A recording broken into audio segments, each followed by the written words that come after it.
Muy buenas Ya estamos noches. grabando. Ok, listo. Entonces, buenas noches.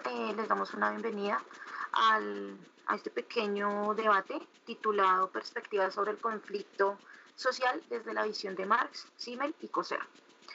Es un espacio de diálogo y reflexión en torno pues, a los pensadores más influyentes en la comprensión de la sociedad moderna.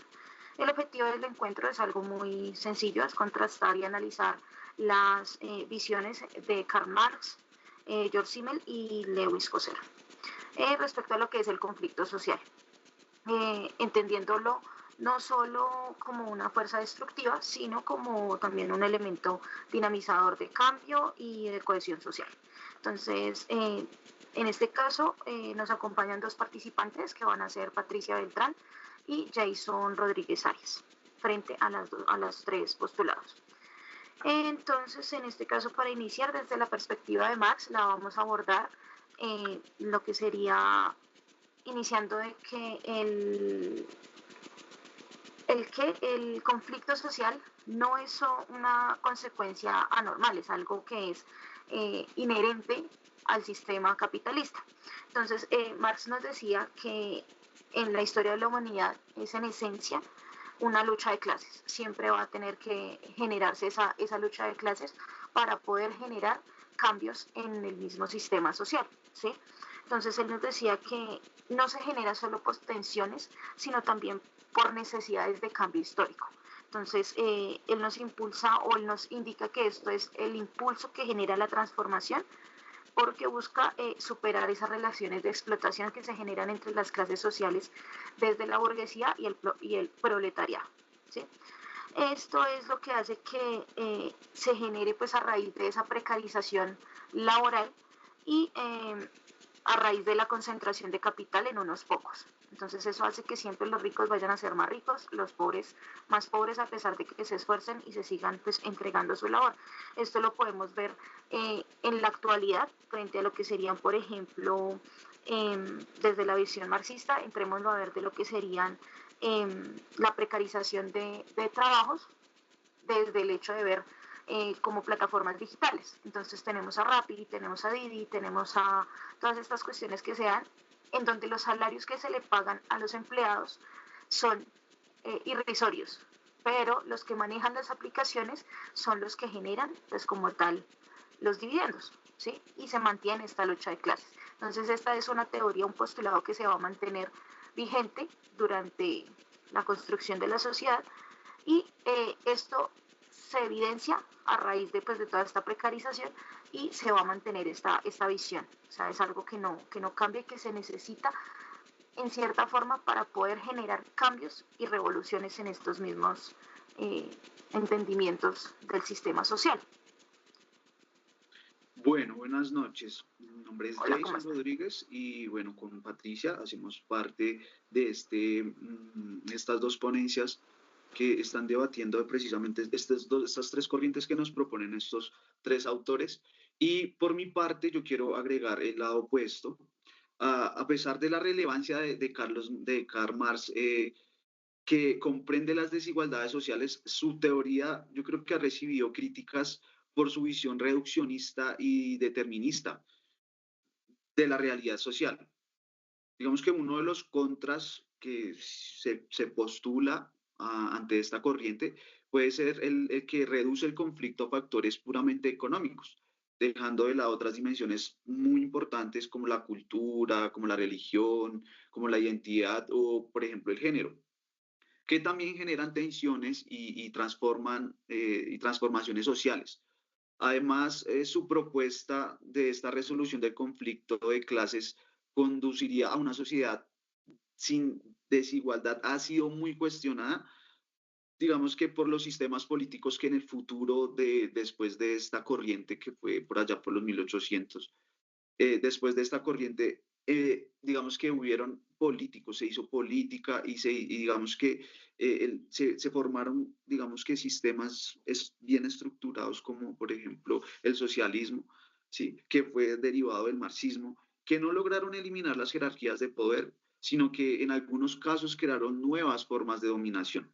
Por ello, aunque la teoría marxista ofrece una lectura poderosa sobre la lucha de clases, Su limitación radica en considerar el conflicto principalmente como lucha económica, ¿sí? Es lo principal, pero sin reconocer la complejidad y diversidad de distintos factores que influyen en en las relaciones del poder dentro del poder de la sociedad contemporánea. Por otra parte, estamos viendo al autor que nos explica una corriente que es George Simmel. Él ofrece una visión muy dinámica, interactiva del conflicto. No lo destruye necesariamente, solo lo vincula a las clases sociales. Eh, Al contrario, es una forma de socialización que permite expresar tensiones y renovar las relaciones entre los miembros del grupo. Es una visión que nos ayuda a entender que si hay un conflicto, seguramente necesitamos una solución a ese conflicto. Y para llegar a esa solución, digamos que es necesario que todos expongamos nuestros puntos de vista o nuestras, digamos que ideas u opiniones, y al final se van a llegar a acuerdos mutuos porque van a haber muchas, digamos que similitudes en algunos desacuerdos ante, digamos que algún problema o alguna problemática social. Entonces, esto nos dice que el conflicto promueve la negociación y redefine normas colectivas, contribuyendo a la interacción social y al fortalecimiento de la cohesión. ¿Sí? Los desacuerdos dentro de una organización, para señalar muy claro esto, o comunidad, puede servir para ajustar intereses y fortalecer la cooperación. De esta manera, yo quiero plantear a Simmel como una corriente muy importante a la resolución de los conflictos como, digamos que una evolución social. ¿Sí? Patricia, Sí, sí, ya, el micrófono. perdón. Entonces, tranquila. Resulta que sí, o sea, frente a eso, sí considero que la visión de Simmel es muy importante, ¿sí? Viendo el conflicto desde ese proceso integrador, ¿sí? De integración que une y esto. Pero si lo entramos a ver o a comparar desde la visión marxista que acabamos de hablar, pues este mismo cambio, este mismo conflicto puede llegar a generar la despolitización de ese conflicto. ¿A qué voy? Al hecho de verlo no como el mecanismo, sino como, o sea, como la parte ya integradora. Entonces el conflicto, en lugar de buscar mantener el orden, va a buscar superar ese orden, el orden social, ¿sí? Entonces ya ese conflicto va, en lugar de buscar que se mantengan, pues como esas clases o esas jerarquías, va a buscar es superarlas y generar que, que eso pues genere un cambio totalmente más que innecesario, sino que pueda llegar a generar otra clase de conflictos. Porque de igual manera, al subir otra persona que ya tiene otra clase de visiones, pues va a generar una revolución que puede llegar a ser innecesaria, porque no se va a mantener el poder, no se va a seguir en la jerarquía, sino que esos cambios de poder pueden llegar a generar otra clase de cambios. Entonces, frente a eso, puede llegar a generar pues, que el conflicto sea algo que genere más conflicto, en lugar de llegar a generar esa integración que propones dentro de la visión de lo que sería el cambio a raíz del conflicto. También por otro lado tenemos pues la visión de lo que sería COSER, que también pues habla de lo que sería digamos que esas visiones o funciones positivas del conflicto en la sociedad, ¿sí? Que es el mantenimiento pues del fortalecimiento según el de la cohesión interna, porque busca reforzar la identidad generando pues que esas comunidades o que los grupos se unan frente a un fin común, digámoslo así, ¿sí? Entonces que busquen definir roles dentro de las mismas sociedades para ir clarificando pues quiénes forman parte de y quiénes van hacia dónde. Entonces, lo que hablabas de pues, la canalización de las tensiones, yo lo hablo o lo veo más frente al hecho de lo que sería la satisfacción de las frustraciones. Entonces, buscar que como todas estas personas que se sienten atacadas o minimizadas dentro de una sociedad entren a buscar y a tener un papel o un rol a desarrollar para poder satisfacer esas frustraciones y esas limitaciones que tienen o que el mismo sistema les ha generado. Entonces, pues ahí digamos que esas serían como las visiones también frente a la adaptación al cambio social, porque pues favorecen en cierta forma la evolución social, pero pues ahí también hay que entrar a ver pues hasta dónde se daría esa evolución social o qué es lo que se busca frente a la evolución social. Y pues de igual manera, sí, también hay que replantear cuáles son los impulsos que se dan frente a las reformas y los ajustes que son necesarios y los que se creen necesarios pero que se vuelven innecesarios. Entonces, son postulados y son formas de ver pues que son muy interesantes, pero que son bastante delicadas frente al hecho de que se puedan generar conflicto dentro del conflicto y en lugar de integrar, tiende a desintegrar. Claro, claro, aunque el enfoque de COSER, digamos que ofrece una visión equilibrada al integrar estas dimensiones que tú, pues, digamos que nos explicas, y estructurales, el conflicto crítico, o sea, es una crítica posible, la propuesta en, que genera demasiado, o sea, es demasiado conciliadora, ¿no? Diluyendo las fuerzas explicativas de los conflictos reales, al intentar combinar distintas perspectivas. Por ejemplo, la economía de Marx y el tema racional de Simmel corre el riesgo de perder la profundidad analítica, ya que no profundiza lo suficiente en las causas específicas que organizan los conflictos ni las condiciones materiales que los sostienen. Por otra parte, su planteamiento sobre función transformadora del conflicto puede ser cuestionada porque no todos los conflictos generan cambios positivos o progresivos en la estructura social.